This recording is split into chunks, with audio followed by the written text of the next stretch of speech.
A couple of weeks ago, we got a Facebook message from somebody who said they really wanted to appear on the show. So rather than invite them to come all the way to Bangor, we decided to visit them.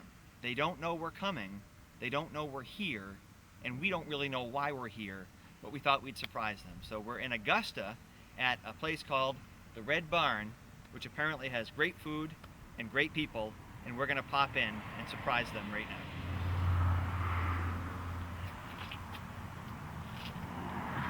Don't panic.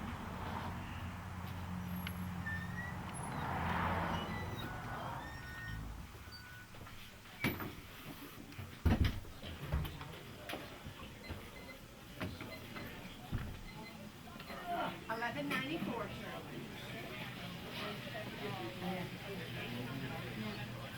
Is Laura here? She is. Yes, you do. Where's Laura? I need to find Laura. Laura's right there. This Laura? Yes. Hi, I'm Danny Cashman. How are you? I'm great, thank you. Why does that sound familiar? Why does that sound The familiar? Night Show! Are you Yeah, kidding? that's It's a night show! It's a night show! Are you serious? What do I do? Can I come What do you talk? do? Well, you're on right now. Oh my God! And don't worry, Oh my you're goodness. not making a fool of yourself. Oh. Now. Don't worry. Everybody does this when One we show email. up. She sent an email, told me about this show. I watched the gentleman with the cancer. Yes, oh my Mike gosh. Openshaw, that's right. Oh my gosh, watch this. I gotta get on this show. I gotta get on this show. I gotta talk about this. Well, now business. you're on this show. Yes. So are you busy? Do you have a second? I have all the time. All right, so what prompted you to, so first you put a message out on Facebook, I did put a message out on Facebook. and you got 57 likes on it and Yes. a number of shares. Yes. Trying to encourage us to have you on the show. Yes. Why did you want to come on our show? I was told about your show by Alicia, who does the social media for the Red Barn, among other things. Yeah. And you folks have 17,000 likes? Yes. Can you 2.5 share some of those with us? Yes. 2.5. I'll go tag you right 2.5 million. We'll tag you right now.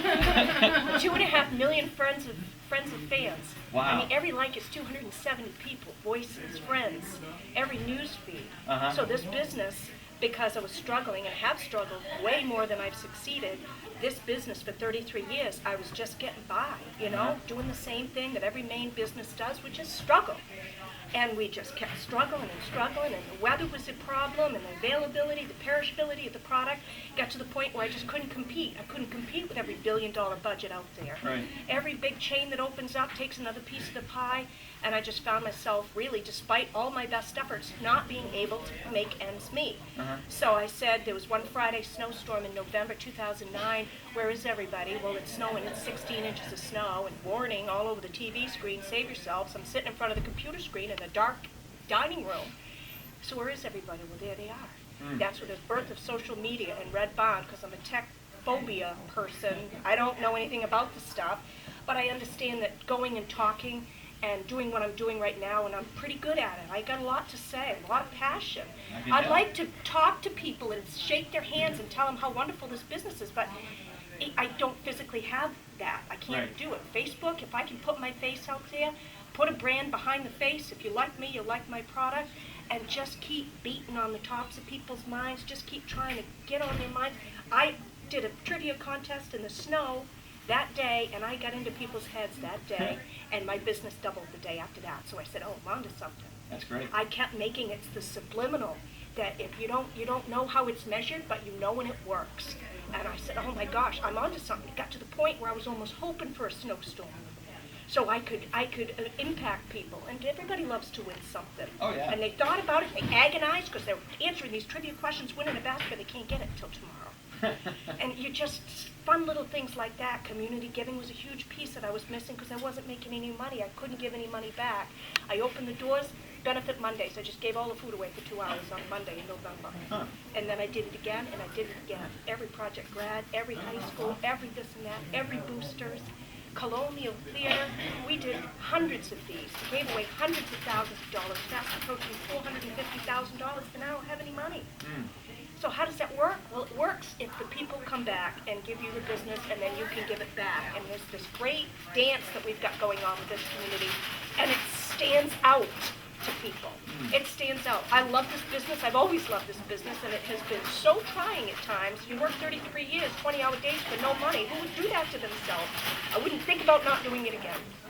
It's crazy good. So 15,000 people a week come into this tiny little chicken joint. That's crazy. That defies logic. And it's working. So now I'm like, oh my goodness, I can finally exhale, make a couple of dollars, give it back. So I gotta get on the Nite Show. I gotta get on the show. I gotta be able to tell people that these things are doable. There's a lot. We have a small business support group I just started last evening. Everybody gets together and says, how can we resonate? How can we be relatable? I said, I'll tell you, it's working for me. Social media, Facebook, things like this, the Nite Show. I mean, I can't wait for Guy Fieri to pull in and that. There's no doubt that's going to happen. We actually have him tied up in the back of the car. I hope We're gonna bring so. him right in. I hope so. It's going to happen. So you've owned it all 33 years? I bought it in 1986 when I was 19. I worked here since 1977 when it opened, Okay. June 28. Yeah. My whole family, every one of us, and I'm one of the 10, we've all worked here. We've all worked here, and we've served hundreds of 7 million people this affected last August. Wow. 7 million customers. And we're the only thing really on the east side. Chain Yeah. restaurants have opened and folded. Pizza Hut did, Quiznos did, Dickey's Barbecue did. We're still here. 2 miles out of your way. Past Yeah. 10 eateries to get to me. You came from this direction. We did. And there's nothing up there either. How do you know we came from that direction? Because you came from Bangor, right? Oh, yeah. Yeah. So that's what I mean, and it's so exciting when it works. And then these just innovative little things that we do. It's pleasant to look at. I have flowers and irrigated lawns and concerts, and it's The total package. Well, it keeps people. It's happy. Yeah. It's happy, and you want to give your money to somebody who appreciates it. All set, Linda. That's really the key. So what do people, what are you known for in terms of food? We're known for, obviously, the chicken is our biggest seller. We sell 1,000 pounds of chicken. What do you got for chicken? You got the fried chicken? Yep, fried Fried chicken. It's boneless fried chicken. What's the tenderloin. secret to your fried chicken? There isn't a secret. In fact, I put right on the meal-to-meal segment exactly how I do it. The secret's out there. It's great. There are no secrets. Anybody can do this. Uh-huh. You do have to have the whole experience, though. So we have a kitchen swap. We brought a gentleman who's going to be opening a restaurant just like this 15 miles down the road. Come on in. Put my T-shirt on. I'll put your T-shirt on. We'll swap. I'll show you how to do it. Nobody does that. Right. Nobody does that. Really, it's business kinship. I say on my Red Barn Facebook, which I'm sure you see, 17,000 and counting, going to be over 20,000 by our anniversary. That's huge numbers. That's huge numbers. That's huge impact. And I get people in their 70s, demographic of 70 and up on Facebook. Their great-grandkids are telling them about this place. Huh. That's huge, because that's a big following. Yeah. There aren't too many places in Augusta for the older demographic that want to be eating in the off-peak times, 9 o'clock in the morning, 2:30 in the afternoon. Mm-hmm. I have my finger on the pulse of every single dynamic that comes in here, and we adjust everything according to that. It's challenging, I bet. but it's fun. It's fun because customers pick up on that. You're public, right, Sue? You've been coming here since day one, right? Chicken snack. Yeah. Did you get your shake? Small No, chop. I switched to soda. You've been because good. I'm trying the calories in the shake are a little bit too much. But that's it. Yeah. Sue's been coming here forever. Yeah. And that's people keep coming back time after time. If I could come here, I would. If I You could are come- here. I could. If I could I don't come mean to a alarm place- you, but you I are here. am here. If I could come and get the experience that I think that people need, I give people what I would want if I went into a restaurant. It sounds elementary, but a lot of places aren't doing that. It's an imposition almost, and I'm like, people, come on. You've got to try a little bit harder. Service is dropping. People are not, they're losing traditional values, generational gaps. You don't know your great-grandparents or your grandparents anymore, and it's like, oh my God, I want to just take these kids and shake them when they start texting. Stop it. We're going to have more dinners. I put on my Red Barn Facebook, eat at home tonight. Have a family at night. Don't come to me. Eat at home. And how does is that just because you want a night off, or No. No, good. It works. Now, do people show up that night? Do you kick them out when they come in? No, I don't, but it doubles the business. Oh, really? If you Yes. tell people to eat at home, it doubles your business. Doubles my business. Bring a bag lunch. It's counterintuitive thinking. Huh. And it's actually pretty cool if you think about it. I say So, bring a so bag if of we wine. tell people to watch That's Saturday right. Night Live, That's right, they'll they'll watch watch us. you. No, they won't.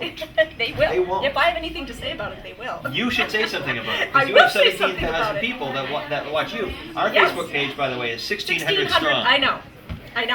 I pay attention to people.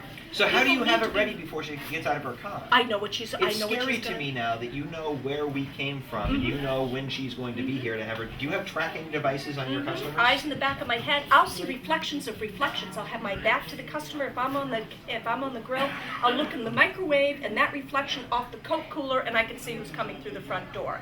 I already know what they're going to order. I can tell if they've never been here before. I can tell if they haven't been here since this new dining room was built in 2010. My birthday, in fact. It was done the day of my birthday, July 16th. So how many times have I been here? Well, I would have known the name cashier If I had been here? if you had been here. Yeah. Mr. Pritchard comes in 1983. I was a little bit smaller then, just as tall, a little bit smaller. Got a mixed seafood snack, and he spruced it up, had a small mocha milkshake. Who's Mr. Pritchard? Dan Pritchard.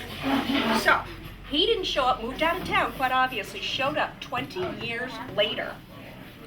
And he walks in, I said, Dan, how you doing today? Genuinely spooked the guy. You gonna have your usual? You're gonna have a chocolate shake, gonna downscale a little bit? You know, and he's just like, And we had a big laugh about it. If I wait on somebody, I remember them. And that's what I'm talking about. A lot of places just don't pay attention to stuff like this. I'm like, I seal the parking lot, line it every year, 10,000 plants, irrigated lawns. I take pride in this because this is a 45-mile-an-hour zone. People are driving 52, 55 miles an hour. How am I going to speak to you? How are you going to know who I am if you've never been here before? It's all presentation. The first thing people want to look at is clean trash cans, the things that most people don't do. If you notice a sign when you came in, caution, this line is for wicked good, fast-moving line is for wicked good food. We did notice that. Is a cool sign. Yeah. It cost me a lot of money to put it at an angle like that. But you're a businessman, I'm a businesswoman. I would test that theory if I pulled in. I'd see a line and I'd lose hope and I'd start to get back into it. Yeah. I'd test that theory. Oh, you have to, yeah. You have to. And I said, if I can nab them once, just once, I know I gotcha. I know I gotcha. And I don't lose people because I've done so many right things. If I do mess up, they'll give me another chance. So how long have you been coming here to the Red Barn, Oh, Joyce? since the 70s, 70s? 80s. What's your favorite thing about the Red Barn? Food, Yeah. the friendly service. Isn't Laura great? Laura? Oh, Isn't yeah. she great? Everybody is friendly and wonderful. It makes you feel like you're part of the family. Yeah. What's your favorite item on the menu? Well, all of it. All of it. Well, Laura, thank you very much for all of your hospitality here. You have an amazing restaurant and an amazing place here in Augusta. It's called the Red Barn. Thank you again. It's been a You're pleasure. welcome. You're welcome. Thank you very much. Red Barn thanks you.